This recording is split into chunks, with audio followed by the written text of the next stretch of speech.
This is NDTV.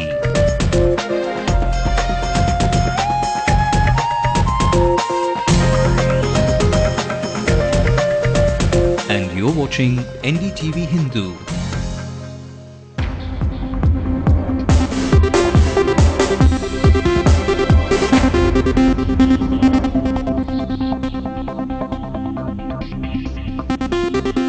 Well, for long touted as the industrial hub of the country, the state of Tamil Nadu lately appears to be losing some sheen, aiming for the top spot.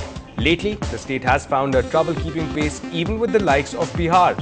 Is this a minor bump on the road to supremacy, or have we hit a dead end?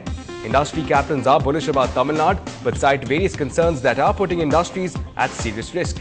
And though Amma has reassured of support, the stakeholders are demanding concerted efforts in the coming up budget session of the Assembly. And of course, joining me via satellite to dwell on this issue and to share issues confronting the manufacturing sector in Tamil Nadu is Mr. Ranganath, the chairman of CII Tamil Nadu and the managing director of Grunt Force Pumps. Also joining me is the managing director of Schwingstetter, Mr. Anand. They'll be joining us very shortly to give us a wider perspective of the issues at hand. A very good evening. You are watching News Tonight with me, Ashmit Kumar. But first up, a look at the top stories. After questions loom large over Sadiq Basha's death, team of doctors could begin inquiries as per CBI instructions. After frosty ties with the Congress, it's the PMK's turn to turn a cold shoulder. Ramados hints at parting ways.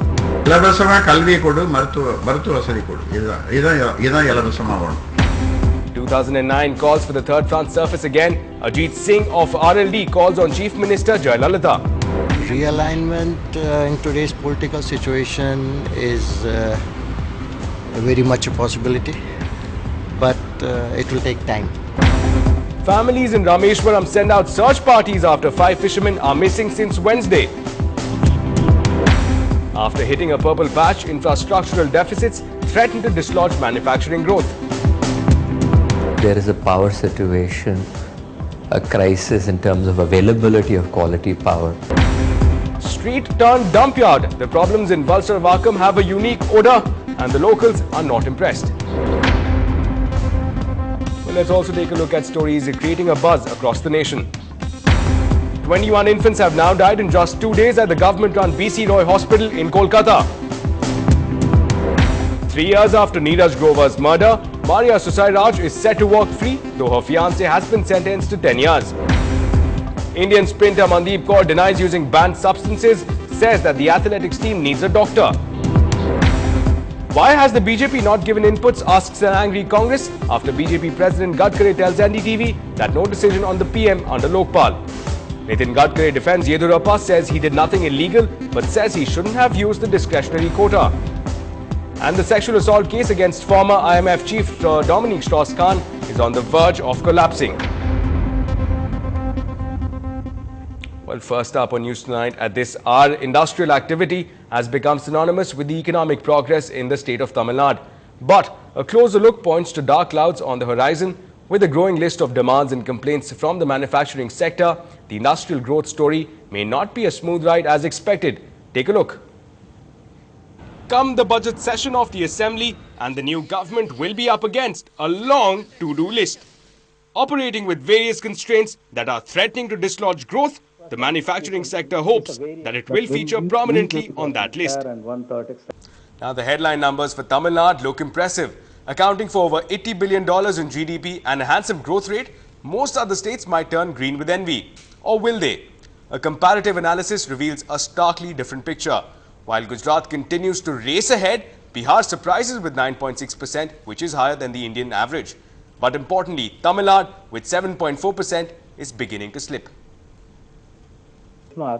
Industry captains attribute various reasons for the slower growth. By owners themselves and his family, maybe.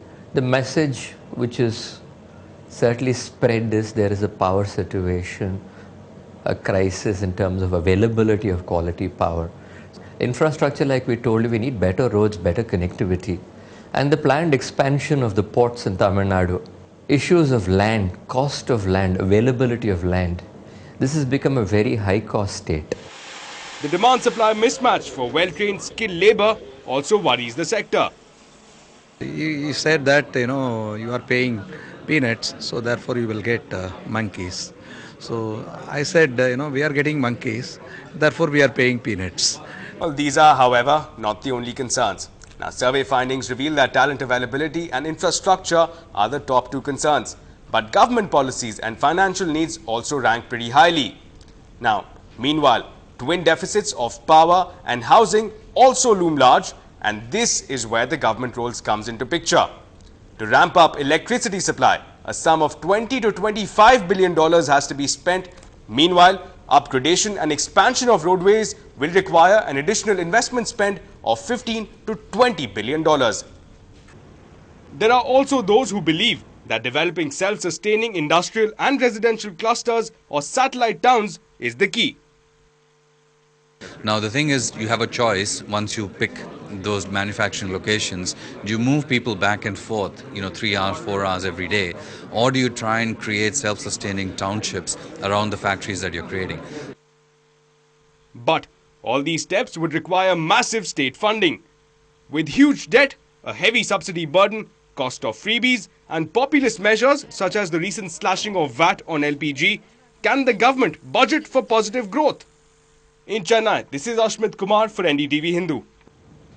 Well, of course, some interesting issues at hand here as far as the manufacturing sector is concerned. And to dwell on these issues, we are now joined via satellite by Mr. Ranganath, the chairman of CII Tamil Nadu and the managing director of Grunt Force Pumps. Also joining us is Mr. Anand Sundaresan. He is the managing director of Schwingstetter. Now, Mr. Ranganath, let me come to you first, if you can hear me. At this point, when the new government is just about to begin with the budget session, what would your request be to the new government?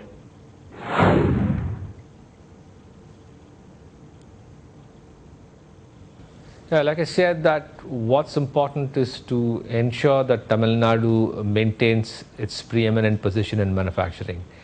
It has always in the past been one of the frontline states for manufacturing, and over the last few years we've been slipping a bit, not so much because there are great issues, but because I think we need to sort of look at our infrastructure vis-a-vis some of the other states which have been doing very well. So I would go back to repeating myself, saying that, look, the first thing is to have an enabling infrastructure to attract people to come. We have been attracting a lot of industry, we've been attracting big industry, but if they have to sustain themselves here, we need to have our infrastructure in place, not only for big industry, but also for small and medium industries, which are then the tier 2, tier 3, tier 4 suppliers to these big industries. So ultimately, I would say that the government has to focus predominantly, like everybody says, everybody's feeling it, on the availability of power 24/7, availability of water, although we may not. Right, Mr. Ranganathan. So that's your perspective coming in, of course, that enabling infrastructure is very important. Let me get Mr. Anand's views here. Of course, enabling infrastructure is critical if we are not only to, number one, reach that top spot, but to sustain that growth momentum. So at this point, when we talk about enabling growth, when we talk about such an umbrella term, under this umbrella term, which are the finer points that perhaps the government needs to focus on in this budget session? There are, of course, as Mr. Ranganath said, infrastructure is the most important thing. In fact, when we wanted to set up our factory also about 12 years ago, we had a list of items which we wanted to look at and see which state is offering the best out of that. We had an option of going to Bombay, but Bombay was not possible because the ports are very congested. We thought of going to northern part of India. Again, it was not possible because there are no ports, there are only dry ports. So amongst all these factors, then we had an option to go to Pune. Again, there are no ports. So finally, we thought that we'll come to only Tamil Nadu and especially to Chennai because of various reasons. Number one is that the port was less congested, so port availability was there. Even the population, the availability of skilled manpower, the availability of educated people and all were not at all a problem in Tamil Nadu. But and power availability was not at all a problem when we started. We had normally any engineering industry when they start, right, they have a power backup of at least about 50 to 75% of their installed capacity. But In the first 10 years, we didn't have to use our genset at all. So essentially, there were a lot of incentives